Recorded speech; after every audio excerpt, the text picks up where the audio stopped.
Today's episode is brought to you by the AMAC app. The AMAC app is your go-to landing spot for up-to-date real news, polls, and interactive games, in addition to all of the great money-saving benefits that AMAC has to offer. Now, I'm thrilled to introduce today's guest. We have someone with us whose inspirational story really embodies the American dream. He is the CEO and principal financial analyst of Wall Street Strategies, a stock market research firm that he founded in 1991. And since 2014, he has been the host of the hit Fox business show, Making Money with Charles Payne. Charles, thank you for joining us today. Welcome to Better for America. It's great to be here. Thank you very much. Well, thank you. Let's get right into it, sir. You have predicted that America is barreling toward an economic recession. However, reports in the Wall Street Journal are calling this the unrecession of 2023. What is the state of the American economy, and are we in denial about an upcoming recession? Well, one thing I will say is the recession game is a funny Wall Street parlor game. They come all the time. There will be a recession. I think what's really interesting right now, though, Rebecca, is that we've never, ever, ever have been in a position like this where trillions of dollars were poured into the economy. It makes sort of like, trying to figure things out tough. It's imagine like a basketball game. Teams usually have 5 players, but just for one game, the other side had 15 players. You couldn't really understand how to game plan something like that. And so we're in this environment where, on one hand, all of that money, created an immense amount of cash in households, corporations, but it also sparked the greatest inflation that we had in over 40 years. So now what we've got is the Federal Reserve trying to arrest this economy, slow it down, because nothing hurts us more than runaway inflation, right? When your dollar's just if you make $100 a week and then you make all of a sudden $200 a week, and yet when you walk in a grocery store, you come out with fewer bags. It illustrates just that, ultimately money is only as worth as what you can purchase with. So the recession game has been a little bit tough because we've never had this much money on the sidelines before. But having said that, there are some real serious lingering issues out there, some real serious red flags issues out there that go even beyond the current business cycle. And some of it was exacerbated through actions taken during the pandemic. I think paying people not to work is something that's going to reverberate for a very long time. This whole student loan debacle, if you will, it's going to reverberate for a long time. I think it's going to hurt a whole lot of young Americans who might have otherwise been paying their bills, saving their money, and working toward, maybe ownership of a business or maybe even household formation. So a lot of things have been skewed. What it looks like is a strong economy, but we're on borrowed time. Our members, they're concerned about what they're seeing, but they're also concerned about potential outsourcing of their jobs, right? Because we see so many technological advancements. Now, as artificial intelligence rapidly advances, in your estimation, how might that affect and impact American jobs? It's going to be interesting. Now, I'm a natural Luddite. I tell people all the time, I've studied this stuff. And of course, Ned Ludd, for the first industrial revolution, thinking that the weaving machines would take jobs. Him and a gang of folks went and broke up the initial weaving machines, right? As it turns out, all 3 industrial revolutions up to this point have net created more jobs and made society better for everyone. This 4th industrial revolution is going to be very, very tricky. You bring up artificial intelligence. I've seen estimates from anywhere from 70, 90 million to 300 million jobs lost around the world. In fact, we just for the very first time saw job losses attributed to AI in this country, albeit just 3,900. But that's the very first time we've seen it from a company called Challenger and Gray, which does a better job at watching this than anyone else. There's going to be a gulf between all of the jobs that are going to be lost, and there will be millions, and then maybe the jobs that will be created because of the training skills that you will need for these jobs. In fact, anywhere up to 60 to 70% of jobs created over the next 10 years, many of them, 67% of them don't even exist at this moment. They're going to be brand new jobs associated with artificial intelligence, associated with big data, associated with Internet of Things, associated with all of the things that are coming with this 4th industrial revolution. And that's where I'm afraid. If you look at our education system, it is woefully underprepared. It is so bad. It's hard to imagine that it's gotten a lot worse. Just recently, we learned it's gotten a lot worse, and it's not just because of the pandemic. It's kids reading for fun has dropped by 50%. Just everything is absolutely imploding. Now, the good news is you don't need a 4-year degree to participate in the economy during the fourth industrial revolution, but you do need more than a high school diploma. And therein lies the rub. And that's why I think we're going to have a period of time when we lose a lot of jobs, and a lot of people are going to be out there searching, hurting, and desperate. Many are going to give up. Then, of course, there's this sort of retraining. Now, we've seen in the past where, depending on how old you are, how set in your ways you are, retraining doesn't necessarily work, right? They've taken folks who worked on the auto lines in Detroit, and they've tried to teach them, coding skills. And for the most part, some learned, but most of them didn't, right? If you're like 50 years old and you've been working in line at GM for 30 years, it's kind of tough to become a coder overnight. That's So right. what we need to do is we need to start training people for those particular jobs right now. And it's not any kind of it's not an academic skill that I think people are going to need more than anything else. I think it's going to be EQ, not IQ, where our nation is really hurting, and where we're going to need people who are going to be able to think out of the box and be not intimidated or afraid to think out of the box. And so Good old American your audience is ingenuity correct is for what we being need, anxious Charles. about this. Yeah, Hmm? I call it good old-fashioned American ingenuity. That emotional Yeah. quotient is so important, that EQ. And Charles, we need to keep these jobs here in America. America must stay competitive against China and other countries. What can we do? What can America and what should America be doing to keep these jobs here at home? I think the good news, and it began under the Trump administration, and it's continuing under the Biden administration, is a movement called reshoring or onshoring. And where, we had this, initially it was just, listen, a few politicians kind of woke up and said, let's stop living our lives for the bottom line of the Fortune 500. Right? It just doesn't make sense that we're going to give away these amazing jobs just so that a company that does business in China can have fatter profits. Listen, I'm a good old-fashioned entrepreneur. I'm a good old-fashioned free enterprise person, but I do believe it's dumb to give away what we've given away over the last 20, 30 years. It has been economic suicide. So let's put the brakes on that. So far, it's starting to happen, and we learned a whole lot during the pandemic when drugs that were created in this country, we had to wait for the ship to bring them in because we created it, what you just called good old-fashioned American ingenuity, but we offshored to production because it was cheaper somewhere else, right? I mean, just lunacy, absolute lunacy. So that's beginning to happen as well. And then I just think we've got to start to invest in this country. We have to encourage investing, which means we can't punish success. We can't demonize success. And I got to be honest with you, there's a big movement going on at this very moment to continue to demonize success. Now they're blaming corporate profits for inflation when that's not what sparked inflation. So there's always going to be a part of this nation, for whatever reason, that doesn't recognize why we're the greatest nation in the world, and will keep attacking that over and over again. I just hope they're never successful, because once we lose that, once we're no longer the preeminent country in the world, it's only downhill from there. Just ask Great Britain, just ask Portugal, just ask Spain. All of the nations that were the preeminent nations in the world prior to the United States never regained that glory again.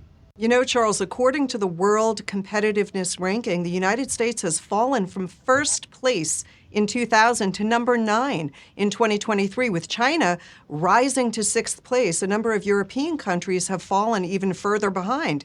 I think we've got to learn something from the current decline of climate-obsessed countries like Germany. How can we get back up to number 1?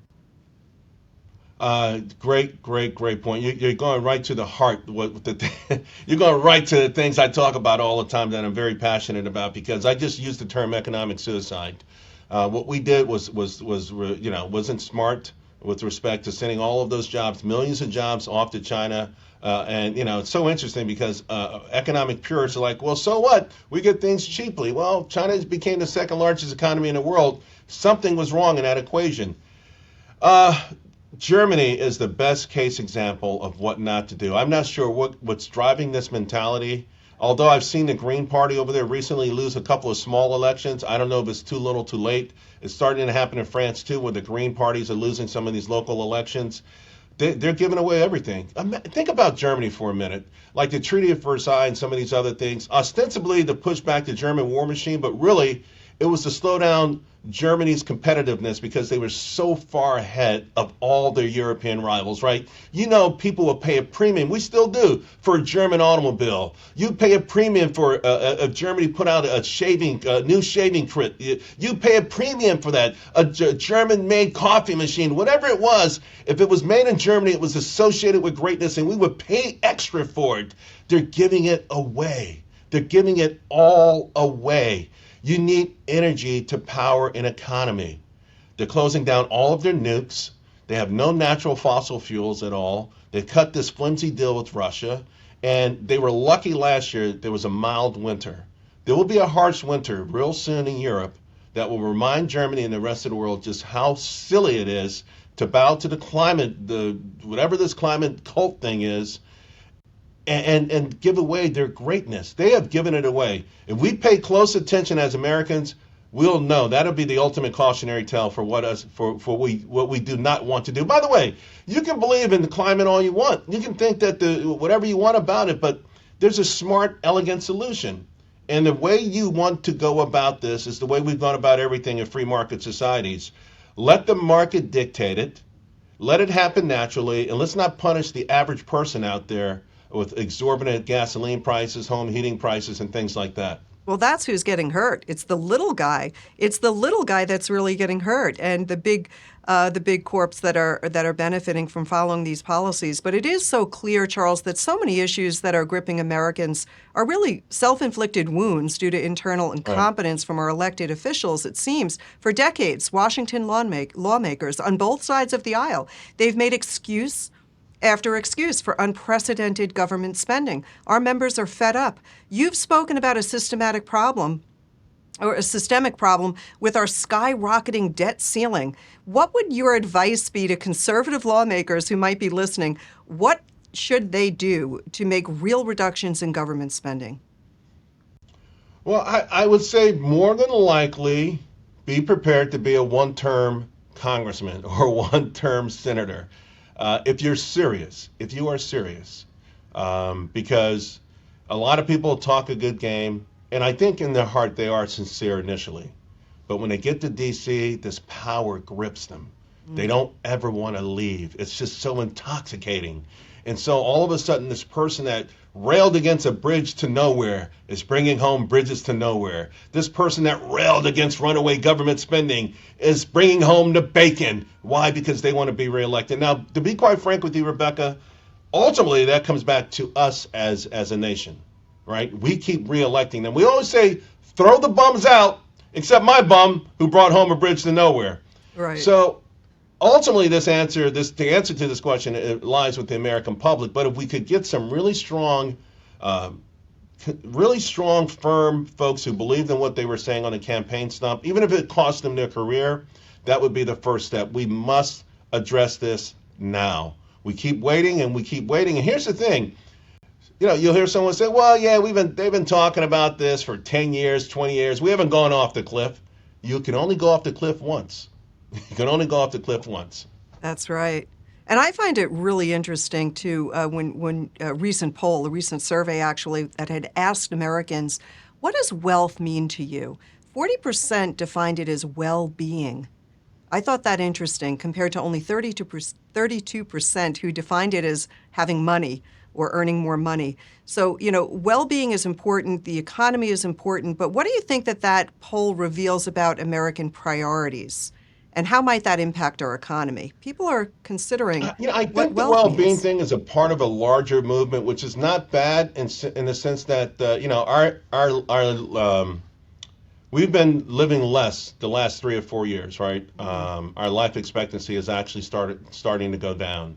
And that is a serious red flag. You can't have an economy without people. And of course, there's other factors involved there too. The notion that procreation is a bad thing is just nuts in my mind. But I think that poll shows a few things, right? We know that, your health is your wealth, so to speak, and that's almost a no-brainer. We know that money is important, and that's why that came in second at 32%. I think the more troubling aspects of that poll for me was what came in last place: giving. Giving came in last place. Um, Self-actualization, I think, was like third to last. In other words, achieving something. And I think that's where we're falling down. Have a goal. Your goal doesn't have to be wealthy or to be rich, but say I want to do something great for myself. I want to do something great for my family. I want to achieve something.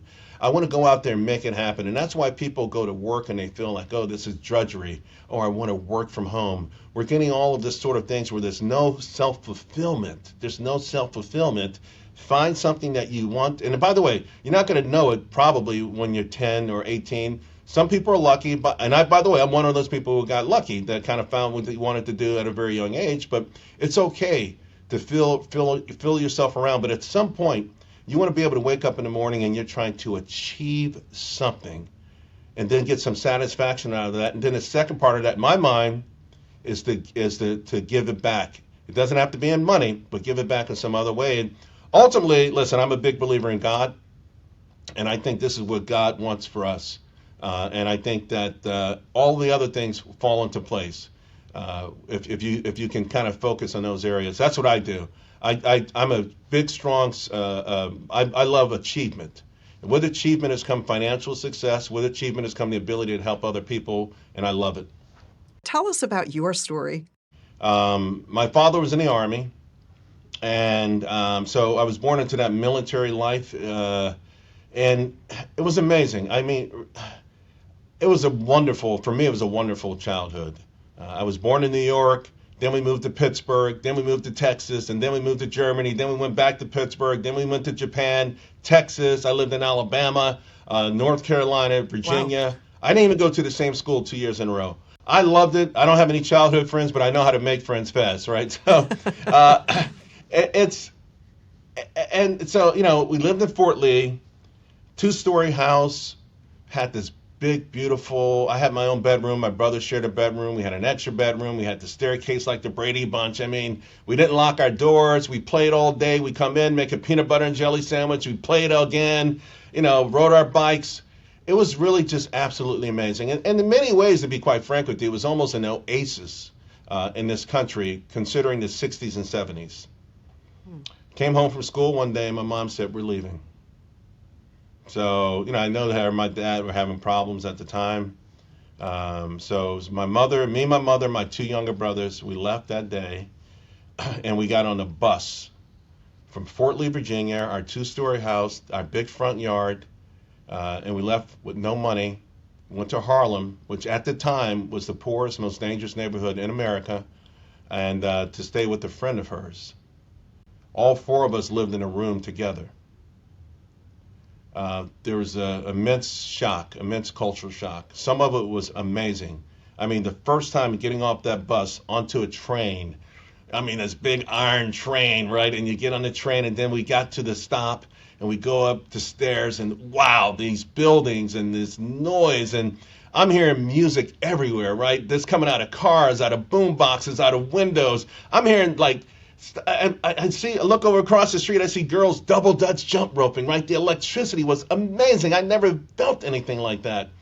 But the flip side, the violence, the anger, the hostility I just was unprepared for it. I mean, I had a few fights in my life growing up as a kid, and within 5 minutes we were buddies again. But here, you had to fight to the death. I had a fight with a guy when I was a kid in Harlem that lasted almost an hour. And so beyond that was the poverty. So all four of us lived in a room, and after a couple months, we got our own apartment. And that first winter, we had, for the most part, no heater, no hot water. Now, every year we moved into a new home, we went in, it was freshly painted, it was clean, and when you turned on the water, the thing that had an H on it was hot, and the one that had a C on it was cold. I mean, I just took that for granted, right? I mean, I'm 12 years old. You'd think that's the way the world works. It wasn't. And so I was the oldest, and I just said, I gotta find a way to help my mom. So I started hustling. My first hustle was getting paper towels and Windex and cleaning windshields at stoplights and red lights. I shoveled snow. I did all kinds of things. I got a job in a bodega, which was really crazy. I had to fight almost every single day. We got beat up almost every single day for sounding like white kids, wearing the wrong clothes. And so I'm just thinking, like, we can't exist like this forever, right? So like anybody else, I equated money with Wall Street. So I started getting the Wall Street Journal. And what was really crazy, Rebecca, back in the 70s, I don't know if people don't realize that, but it was all numbers and lines. That's all it was. Numbers and lines, numbers and lines. And so it took me a while, right? And I'm looking at it, then I get another one and after a while I started to pick it up though, right? So I started to really fall in love with it. And when I was 14 years old, I looked at my mom and I said, I'm going to work on Wall Street. And I told everyone. She was the only person that believed me, the only person that encouraged me. When I was 17, I bought my first mutual fund. She had to co-sign because I wasn't old enough, but I had saved up enough money. And then when I was 18 years old, I joined the U.S. Air Force and went to college in the Air Force. I opened my first account in Minot, North Dakota, Dean Witter, and my first stock was a company called MCI. So, I was on my way, and of course I got out of the Air Force. I got a job down on Wall Street as an analyst. I liked it, but the pay was pretty minuscule, I was thrilled when I got the phone call. It's so funny how life repeats itself. So I got out of the Air Force. I was married. I had a baby, and all three of us lived in a room in an apartment in Harlem. And so I got the phone call that I got this job making $13,000 a year. It still ranks among the top 10 most important days of my life. So that was the beginning. The mindset, I think, Charles, is really where it's at. And we've got to do a better job as a country to encourage our youth and to remind our youth that they're not victims, that they can succeed, and that anything is possible if you put your mind to it. And I love that you had that vision at a young age and that you said it out loud, that you told someone, that you said, I will achieve, I will do this, become that. I think there's so much power in your own thoughts and your words when you put your head and your mind to something. That's when the magic all happens. Thank you for your inspiration. Thank you for your story. You. Clearly, you're a numbers guy. You tapped into that great God-given gift that you've got. So keep up the great work, and thank you for all that you do. We appreciate your insight, Charles Payne. Thank you so much, Rebecca. I really appreciate this. God bless you. And we look forward to having you back with us. And to all of you out there listening, thank you for tuning in to AMAC's podcast, Better for America. Don't forget to share and like this podcast. And thank you for joining. Have a wonderful day.